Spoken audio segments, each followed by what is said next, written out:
vlastne od začiatku, ako začal ten projekt, tak my sme sa veľmi zamýšľali nad autorskými právami. Je to aj z toho dôvodu, že sami sme spoločnosť, ktorá disponuje textami. Plánujete nějaký v úzovkách velký chatbot nebo univerzální chatbot, tak jako je třeba ChatGPT nebo Gemini?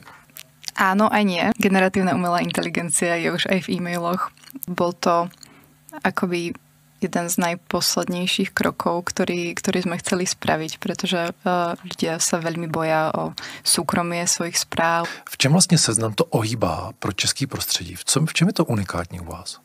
Najvýraznejšie sa to teda prepísalo do vyhľadávania.